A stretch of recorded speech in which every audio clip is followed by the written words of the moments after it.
I'm a single mom. It is just me and my little girl. Let's call her Grace. She's 5. Life in Lagos has not been easy since I left her father. Rents are crazy, and my salary is small. For months, we were squeezed into a tiny one-room face me, I face you place. Neighbors fight every day. Generator fumes everywhere. I wanted somewhere a bit calmer for Grace, somewhere we could sleep without noise. One day at work, a woman told me about a cheap house in an old compound. At first, I didn't believe it. Cheap rent in Lagos usually means wahala. But I was desperate. I got the number and called. The landlady, let's call her Mama Esther, sounded kind on the phone. She told me to come and see the place. When we arrived, I saw a big old family house. The paint was faded, but it was fenced and quiet. Mama Esther herself came out to meet me. She looked about late 60s. She showed me a downstairs room, bigger than where we were, with small kitchen space and a bathroom at the back. Then she pointed at the staircase leading up. My daughter, she said calmly, that staircase there, don't go upstairs. That floor is weak and locked up. Nobody stays there. I looked up at the dusty windows and nodded. Honestly, I didn't care about upstairs. All I wanted was somewhere cheap and safe. The rent she asked almost made me hug her. It was so much cheaper than anything I had seen. I paid immediately and we moved in the next weekend. Mama Esther even helped us carry our few bags and gave Grace a sweet. Before leaving that day, she repeated, don't go upstairs, oh, it is dangerous. I just smiled and said, okay. Old house, old warnings, nothing strange. That first night, I was dead tired from packing. Grace fell asleep early. The area was so quiet compared to our old streets. No generators, no fights. I remember thinking maybe this was a blessing. Around 3 a.m., I felt a small hand shaking me. It was Grace. Mommy, she whispered. Who is walking upstairs? I froze. Upstairs. I held her, straining my ears. The house was silent, but for a second, I thought I heard a faint sound above us. I told Grace it was nothing, just the house making noise. After that first night, when Grace said someone was walking upstairs, I just told myself it was nothing. You know how children can be. Everything scares them. And the house is old. Things make noise. The first few nights, I would hear small sounds from up there, not loud. Sometimes, it sounded like a small animal running. I kept telling myself the house is old. Maybe the sounds I was hearing was lizards running around. I told myself to ignore it. Now, one morning after a heavy rain, I stepped out to sweep the front of my gate and the staircase. I saw one muddy footprint close to the stair door, just one. This was strange, but I told myself, maybe Mama Esther went up to check something and forgot to wipe her feet. Nothing serious. Still, Grace kept talking. She would say things like, Mommy, someone is upstairs. I hear sounds. It is just the house, baby, I would answer. She would frown, but keep quiet. Another night, I was washing plates in the kitchen. I thought I heard water running somewhere above, like a tap opened, then stopped. I told myself maybe it was the rainwater pipe. Honestly, the signs were small, not enough to shout about or go and disturb the landlady. I'm a single mom. I don't want to cause trouble and risk being thrown out of a place I can afford. But little by little, I started feeling uneasy. Grace would wake up and say, Mommy, the person is walking again. I would hug her and say, no, baby, maybe it is a lizard. She would look at me serious, but keep quiet. One rainy morning, as I swept, I noticed the padlock on the stair door looked shifted, like someone had touched it. My chest tightened, but I still told myself, stop overthinking. But some weeks after we moved in, Grace started talking about a new friend. At first, it didn't worry me. She's 5 and talks to her dolls all the time. One afternoon, while I was cooking, she came into the kitchen. Mommy, my friend says he likes my hair, she said, smiling. Who is your friend? He stays close by. He's very nice. I assumed it was one of the kids from the next compound. Okay, but remember what I told you. Don't follow strangers. Stay where I can see you. She nodded and ran off. That week, she mentioned him a few times. My friend said he wants to play with me and my dolls. My friend says his house is big and he has a lot of sweets. I thought it was just imagination or a friend from school. Meanwhile, little odd things kept happening. One Saturday, as Grace talked about this friend, I asked casually, "Baby, where does your friend live?" She said softly, "Here." I laughed. "Here, in our compound." She nodded, serious. "Yes, he said he lives here, and I should come and see his room one day. We can play with his toys." Something about the way she said it made my stomach feel strange, but I told myself, kids make up stories. "Okay, but you know you're not going anywhere without me, right?" She nodded again. That night, while scrolling on my phone, I realized something. Grace had never played with any other kids here. So who exactly was this friend? I told myself I would ask Mama Esther if any boy stays nearby. Then, very late that night, I woke up suddenly. Not sure why. The house was quiet. Grace was asleep beside me. I held my breath, and that is when I heard it. A quick tap from the direction of the locked stair door. Just once, then silence. Lying there in the dark, holding my breath, I told myself it was nothing. Oh, babe. Just an old house making noise. But now, looking back, I know I should have gotten up that night, opened that stair door, and checked. I should have asked more questions about Grace's friend, because what came next, I was not ready for it. Welcome back to my channel. How are you doing? I hope you are having a great day. If you are new here, I'm Vera, but you can call me V. And I share real life stories that will shock you, inspire you, break your heart, and sometimes make you laugh. So if this is something you love, please subscribe and like this video. And don't forget to turn on the notifications so that when I post, you'll be notified immediately. Today's shout out goes to Tracy Prince C9X, Miss Didi9, and Rosemont Jesse 4146. They were the first people to comment on my last video. Thank you so much for the support, babes. I love you. And now, without any further delay, let's continue the story. After that night, when I heard a small scrape, I couldn't relax again. Every time the house got quiet, my ears would pick up the tiniest sound. I kept telling myself, maybe old houses just make noise. But deep down, it bothered me. Finally, one sunny morning, Mama Esther came by to ask about our light bill. I decided to talk. "Mama Esther, I beg. Sometimes I hear small movements from upstairs," I said, laughing nervously so I wouldn't sound like a troublemaker. "And Grace, you know children, she keeps saying she hears things too." Mama Esther's face didn't change. She just smiled gently. "Ah, no, nobody lives there. That old floor is weak. I locked it years ago. Maybe rats, maybe lizards, maybe the wind. Children can imagine plenty things." I hesitated, then asked quietly, "Okay, but is there any boy staying around?" For one second, her face changed. The smile dropped and she just looked at me. Then quickly, she started smiling again. "No boy here, my dear, only me. Don't worry yourself." And before I could talk more, she changed the topic.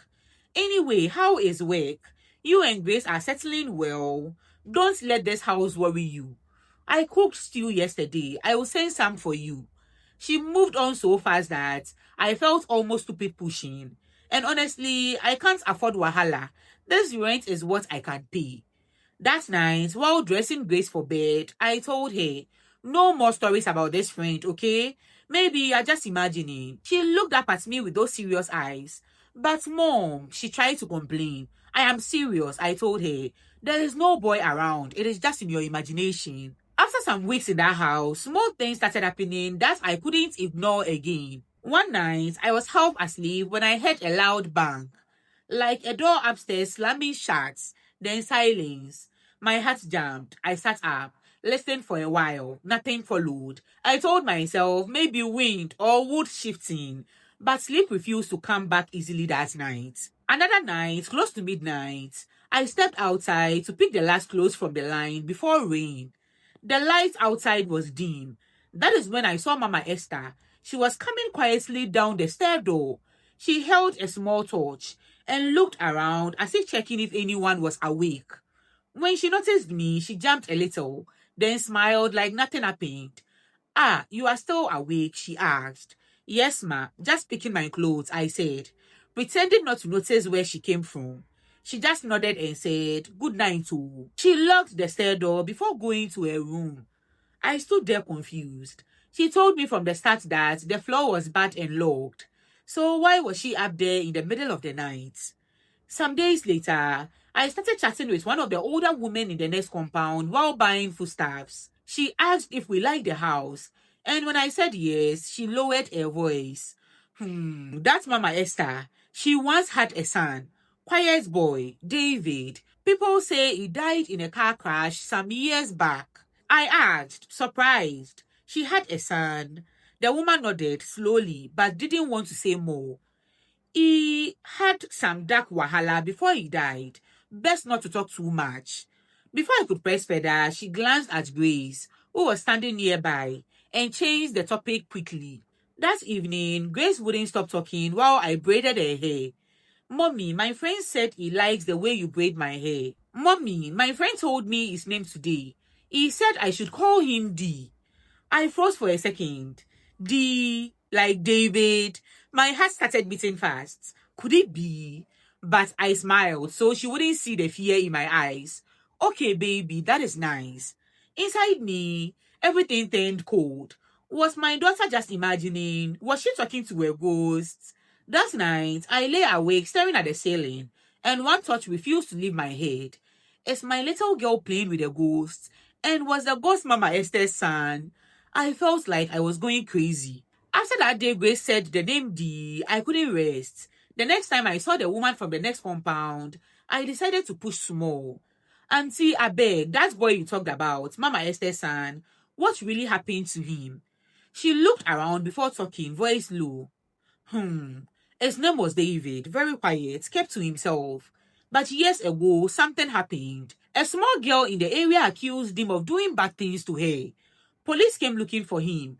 Mama Esther told them he had traveled. Then later, people just heard he died. Car accident, she said. She even buried him. I swallowed hard. "Are you sure he died?" She nodded slowly. "I even have the obituary book. They did a small burial. I kept my copy. Do you want to see?" Later that evening, she brought it out. An old obituary book and a folded, faded burial program with David's face on it. It looked official, date, photo, gone too soon. If this man really died years ago, why is my daughter talking to a D who lives here? That night, my head was spinning. Maybe Grace just picked the name somewhere. But how? We hardly talked to anyone. I prayed small before bed, just asking God to protect us. Around 2 a.m., I woke up. At first, I thought I dreamed something. But then, I realized Grace's side of the bed was empty. I jumped up, heart racing. Our front door was open. I stepped out and froze. Grace was outside, hand on the stair door, trying to push it. "Grace, what are you doing?" She turned slowly. "Mommy, I am going to see D. He said I should come." I have goosebumps. My stomach turned to water. "Where?" I whispered. She pointed upstairs. I grabbed her and held her tight, my heart pounding. Upstairs, the place Mama Esther swore was empty and dangerous. My 5-year-old was trying to go there in the middle of the night because Dee told her to. That night, after catching Grace at the stair door, I couldn't close my eyes again. My heart was just beating fast. Enough was enough, I told myself. I had to check that place with my own eyes. When Grace finally slept, I took my small torchlight. I opened our door very gently and tiptoed to the stair door. The padlock Mama Esther put there was still on it. I touched it, and I even tried to pull it. It held. It was strong. My hands were shaking. I pressed my ear against the wood, hardly breathing. For a long moment, nothing, just silence. Then, very soft, I heard a small sound, like something small falling. I jerked back so fast, my touch almost fell. My chest was pounding.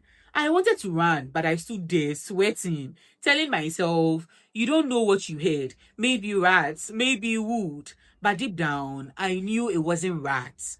I ran back inside, locked the door, and hugged Grace till morning. By morning, she was cheerful, as if nothing happened. While I tried to act normal and pack her school lunch, she suddenly said, "Mommy, don't be afraid. My friend says he would hurt me. He just likes me." My hands froze on the lunchbox. Grace, what friend? She just smiled and kept eating bread like it was nothing. All day, I was shaking inside. I didn't know what to believe anymore. Ghost, human, imagination. That evening, just when I was about to lock our door, Mama Esther came by. She was holding a small bowl of soup for us, smiling from ear to ear. How are you, my dear? How is Grace? Did she sleep well? She looked straight at Grace while asking, and something about the way she watched my daughter made my skin crawl. I forced a smile and said yes, but inside my heart was screaming. Why does Mama Esther care so much about how my child slept? And why does that smile feel wrong? By this time, I was no longer sleeping well. Every little sound made me sit up. Grace was still talking about a friend now and then, and I felt like I was losing my mind. One day at work, I opened up to a close friend. I didn't even know where to start. I think something strange is happening in that my new house, I told her. What happened? She asked. I told her about the sounds, the padlock, and Grace saying she had a friend named D. She frowned. My brother is police. Talk to him. I laughed small, but it was not funny. And say what? That my daughter is talking to a ghost. She shook her head. Forget ghosts. Maybe somebody they hide upstairs. Just explain the facts. Call him. She gave me a brother's number. That night, I sat on the bed, staring at my phone for long, before I finally dialed the number. The man sounded calm. Madam, ghosts no dey real. Just observe well. Check logs. Watch for signs. If someone they hide, we need proof before we can act. Don't panic yet. His voice gave me small courage, but also made me feel foolish. Was I imagining everything? After that call, Mama Esther suddenly became extra sweet. She started knocking every evening to check if we needed anything. She would bring soup, ask about work. Before, she was friendly, but not like this. Now, it felt like she was trying to keep me calm or keep me from asking more. I didn't know what to do. My rent was cheap. I had no money to move. But I also couldn't shake the feeling that something was very wrong. One quiet night, while I was folding clothes and Grace was asleep, our curtain was half open. Out of nowhere, I caught movement. A tall shadow passed slowly across our window, stopped for a second, as if someone was standing there, then moved away into the darkness. My heart jumped into my throat. I ran to the window but saw nothing. I stood there shaking, clutching the curtain. Somebody alive, not ghosts, had just been outside our window. What exactly was going on in this house?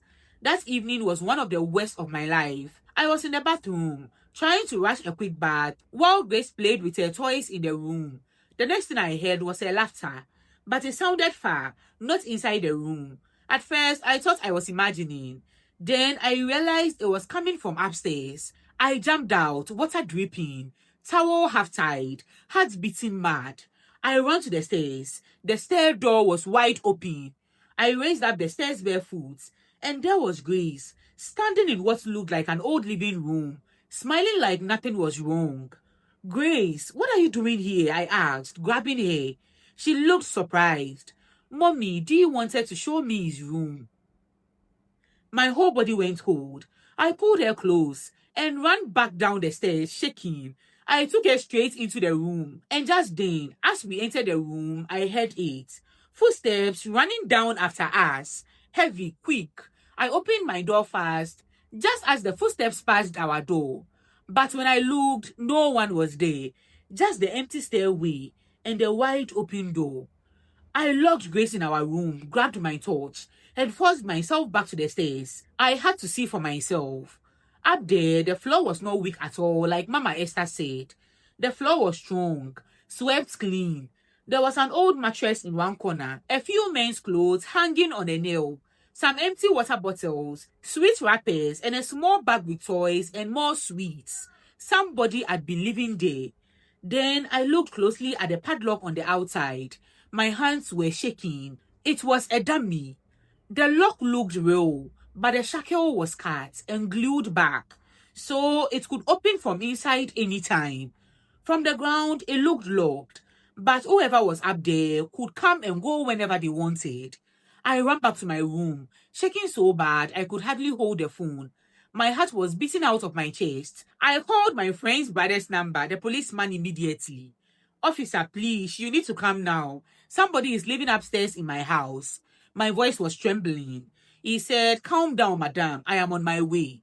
I sat on the floor holding Grace, praying, because whoever was living up there now knew we had found them. I was shaking so badly, I could hardly talk when the policeman came. He arrived with another officer, both of them in plain clothes, holding small torches. Madam, calm down, show us, he said. I took them to the stair door. The dummy padlock was still hanging there. They looked at each other and quietly pushed it open. We climbed slowly. Upstairs was exactly how I had seen it. My skin crawled seeing it again with strangers. Someone had definitely been staying there. I almost cried with relief, thinking, finally, somebody would believe me. But then the drama started. Mama Esther must have heard the noise because she came running out of her room. The moment she saw them, she began shouting, "What is this?" I told her the police. Before I could say another word, she started shouting again. "Why did you bring a policeman to my house?" I tried to talk, but she came closer, shaking her head. "You've heard about my son, and you're trying to give me trouble, Abi. My son is dead. He is dead. Stop this nonsense. Are you trying to spoil my name?" She burst into loud tears right there, holding her wrapper tight. The policemen looked uncomfortable. One asked calmly, "Madam, you are saying nobody is staying here?" "Nobody," she screamed. "That boy died in accident. We buried him. How can you people do this to me?" They searched every corner, but whoever had been there was gone. After some minutes, the police turned to me. "Madam, we can't arrest somebody we didn't catch. This place is not safe for you, yes. But unless we meet the person, there is nothing we can do now." I stood there numb. So after everything, I was still on my own. That night, I tried to sleep with Grace curled tight in my arms. I told myself, maybe the person ran away when they heard police. Maybe we were finally safe. But just after midnight, as the compound went silent, I heard it. Slow, careful footsteps above. Not rats, not wood, a person. I held Grace tighter, heart pounding so loud, I was sure whoever was up there could hear. The police had just searched and left, but someone was still up there. That is when I knew I couldn't stay one more night in this house. After that night, I didn't close my eyes till morning. Every small sound made me jump. I kept thinking about those footsteps, about the toys and sweets upstairs, about Grace almost going there alone. My body just refused to rest. The next day, I decided I was leaving that house. I would talk to Mama Esther and ask for my balance back, even if she insulted me. But before I could even try, there was a soft knock on my door that evening. When I opened it, Mama Esther was standing there. Her eyes were swollen and red, like she had been crying. She didn't even smile. "Just leave," she said quietly. "You and your child should try and leave this house." I just stared at her, too shocked to speak. "Here," she said, pushing some folded money into my hand. "This is your balance for the months you have not used. Please, just go, before the end of the week." I wanted to ask why, but the look on her face stopped me. She looked angry, broken and scared. She didn't explain anything. She just kept saying softly, "Please go. I don't want trouble. I don't want anything to happen. Just leave." I couldn't say a word. I only managed to nod.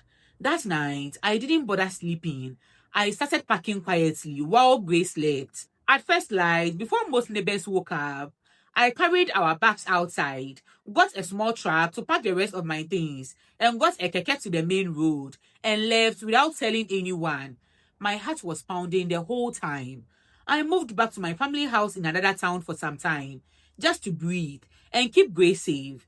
Till today, I still remember the way Mama Esther's face looked when she begged me to leave, like a woman hiding something but also afraid. It has been months now. Grace and I are in another city, staying in a small but safe apartment. Life is still hard, but at least I can sleep most nights. Sometimes though, Grace will wake up and talk about D like he's a real person. She will ask if we can go back to the other house because she misses D. Each time, my chest goes cold. I just tell her to keep quiet and go back to sleep. Till today, I don't know what really happened in that house. I don't know who or what was upstairs. but I know what I saw and heard. I know there was somebody living above us. I know my daughter was being spoken to. Was David really dead? Or has he been hiding there all along? What did he want with Grace? Why did Mama Esther suddenly refund my rent and beg me to leave? What about the sweets and toys we found? Who were they meant for? Sometimes I feel like maybe I am going crazy. Sometimes I want to believe I was just scared and imagining things. But then I remember the fake padlock, the footsteps after police left, and the way Mama Esther's face looked that night. I am sharing because I still don't understand what happened, but I am happy my daughter and I left that place safely. Hey, goosebumps. But babe, why did you wait so long before you left? Were you not scared? Anyway, honestly, I don't think you were being paranoid. I believe someone, most likely David, was staying above you. Mama Esther probably lied to protect him so that he would not go to jail for what he did to that little girl. And the toys and sweets you saw there, they were to lure your daughter. The fact that she refunded you your money without you even asking is very suspicious. She was trying to cover up her secret. Anyway, that is what I think. I don't think it was a ghost. It was a real human being. It was a man. And he had bad plans for your daughter. But let me know what you think. What do you think? Was he a ghost? Or do you think it was a real person? Let me hear your thoughts down below. And I also want to know, at what part of the story would you have left? As for me, even if I wouldn't leave, I would have tried to enter into that room because something was definitely going on. Please, sometimes we should stop ignoring our instincts. When things are happening and you can feel it, stop saying you are overthinking or it is nothing. Listen to your instincts and listen to your children. Your daughter told you she had a friend, babe, and you didn't listen to her. You told her it was in her imagination. But at the end of the day, I am happy you both got out safely. Now, Abi, you know that this is a judgment-free zone. We listen, we don't judge. So please be kind to her in the comment section. And if you've not subscribed yet, please subscribe and like this video. And don't forget to turn on the notifications so that when I post, you'll be notified immediately. Thank you so much for watching. See you next time. Okay, I'm done. Bye.